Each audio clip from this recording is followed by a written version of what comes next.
Assalamualaikum warahmatullahi wabarakatuh.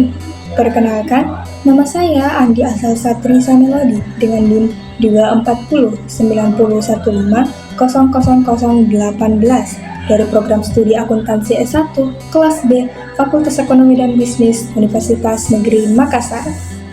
Teman-teman pernah kepikiran nggak gimana sih perusahaan bisa mencatat semua transaksi keuangan tanpa ribet?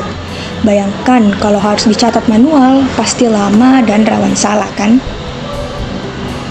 Nah, ada suatu sistem nih yang bisa mempermudah semuanya dari mencatat hingga analisis data keuangan. Namanya Sistem Informasi Akuntansi atau kita singkat SIA.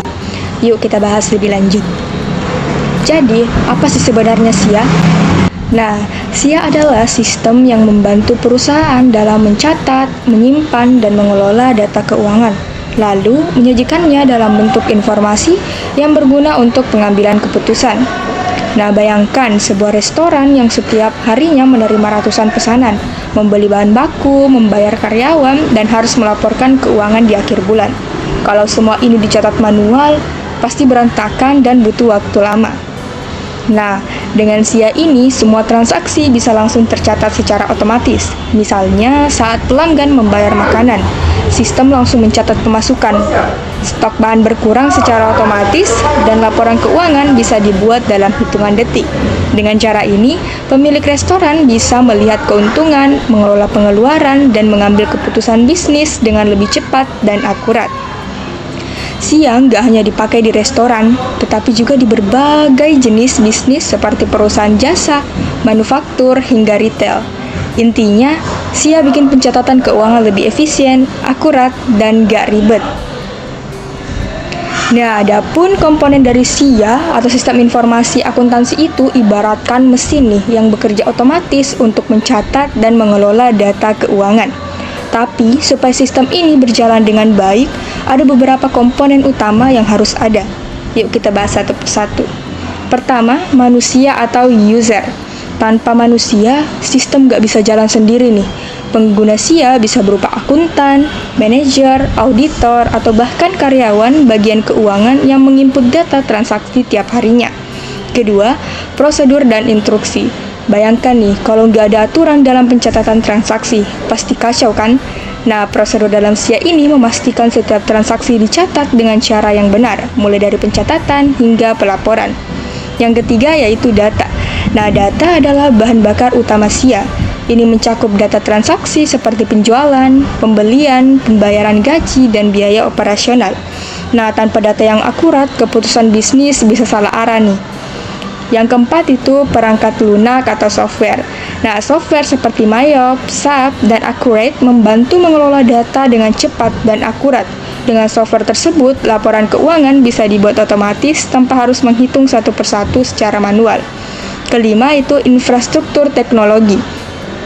Komputer, server, dan jaringan internet adalah infrastruktur penting dalam SIA. Bayangkan, kalau data hanya disimpan di satu komputer tanpa adanya backup, kalau rusak, semua data pasti akan hilang.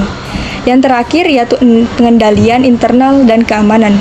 SIA juga harus punya sistem keamanan yang baik agar data tidak bocor atau disalahgunakan. Contohnya nih, hanya orang tertentu saja yang boleh mengakses laporan keuangan dan setiap transaksi harus memiliki jejak audit untuk mencegah kecurangan. Nah, adapun nih, fungsi dan tujuannya. Setelah tahu komponen-komponennya, sekarang kita bahas nih, apa sih sebenarnya fungsi dan tujuan dari Sistem Informasi Akuntansi? Kenapa nih perusahaan butuh sistem ini? Nah, fungsi yang pertama yaitu mengumpulkan dan memproses transaksi bisnis. Setiap hari, perusahaan melakukan banyak sekali transaksi, mulai dari penjualan, pembelian, hingga pembayaran gaji. SIA membantu mencatat semua ini secara otomatis dan sistematis, jadi tidak perlu repot untuk mencatat manual satu persatu. Yang kedua yaitu menyediakan informasi keuangan untuk pelaporan, baik itu internal dan eksternal. Perusahaan butuh laporan keuangan yang akurat, baik itu untuk keperluan internal seperti manajer yang ingin melihat profit, ataupun eksternal seperti laporan pajak atau investor. SIA memastikan laporan keuangan tersusun rapi dan siap digunakan kapan saja. Yang ketiga yaitu mendukung pengambilan keputusan manajerial. Misalnya nih, seorang manajer ingin tahu apakah perusahaan perlu menaikkan harga produk atau mencari pemasok baru yang lebih murah. Dengan data yang dihasilkan dari SIA, keputusan bisa diambil berdasarkan fakta, bukan hanya sekedar feeling saja. Yang keempat yaitu memastikan data akurat dan aman. Artinya nih, SIA membantu meminimalkan kesalahan pencatatan dan memiliki sistem keamanan yang mencegah data hilang ataupun diakses oleh orang yang tidak dikenal atau tidak berhak. Yang kelima yaitu memenuhi persyaratan regulasi dan pajak. Setiap perusahaan harus mematuhi peraturan keuangan dan pajak.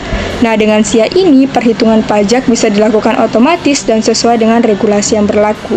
Jadi, resiko terkena sanksi pajak bisa dikurangi. Nah, adapun nih jenis-jenis SIA. Sistem informasi akuntansi itu nggak cuma satu jenis loh. Sering berkembangnya teknologi dan zaman, cara perusahaan mencatat keuangan juga bisa berubah. Nah, ada 3 jenis utama SIA yang digunakan di berbagai perusahaan. Yuk kita bahas. Yang pertama yaitu SIA manual. Dulu nih, sebelum ada komputer, pencatatan keuangan dilakukan secara manual di buku besar dan juga jurnal. Misalnya nih, kalau ada transaksi penjualan, akuntan harus menulisnya satu persatu di jurnal, lalu memindahkannya ke buku besar. Cara ini masih digunakan oleh usaha kecil yang belum membutuhkan sistem digital ini, tapi tentu saja lebih rentan kesalahan dan memakan waktu. Yang kedua yaitu SIA berbasis komputer. Sekarang, banyak perusahaan menggunakan software akuntansi seperti Mayop, SAP, atau QuickBooks untuk mencatat dan mengelola transaksi keuangan secara otomatis. Dengan sistem ini, akuntan cukup memasukkan transaksi sekali dan semua data langsung tersimpan rapi tanpa harus menulis uang. Hasilnya lebih cepat, lebih akurat, dan lebih efisien. Yang ketiga yaitu Enterprise Resource Planning atau ERP.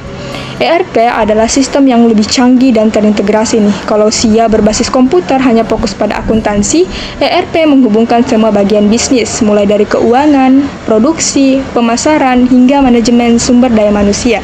Contohnya, saat ada pesanan masuk, stok barang langsung berkurang di sistem, dan laporan keuangan otomatis diperbarui. ERP banyak digunakan oleh perusahaan-perusahaan besar untuk mengelola operasional mereka dengan lebih efektif.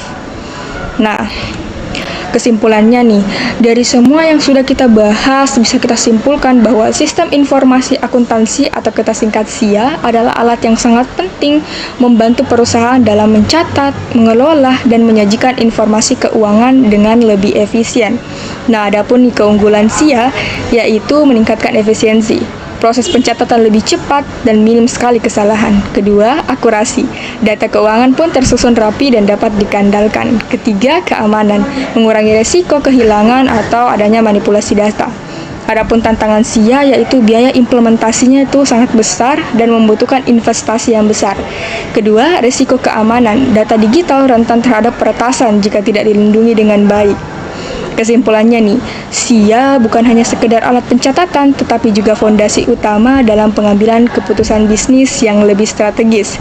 Dengan memilih dan mengelola SIA dengan baik, perusahaan bisa berkembang lebih efektif dan kompetitif. Itulah tadi pembahasan kita tentang sistem informasi akuntansi. Semoga materi ini bisa memberikan gambaran jelas tentang bagaimana SIA bekerja dan mengapa sistem ini sangat penting dalam dunia bisnis. Itu saja pemaparan materi dari saya. Semoga ilmu yang saya sampaikan bisa bermanfaat bagi teman-teman sekalian. Wassalamualaikum warahmatullahi wabarakatuh.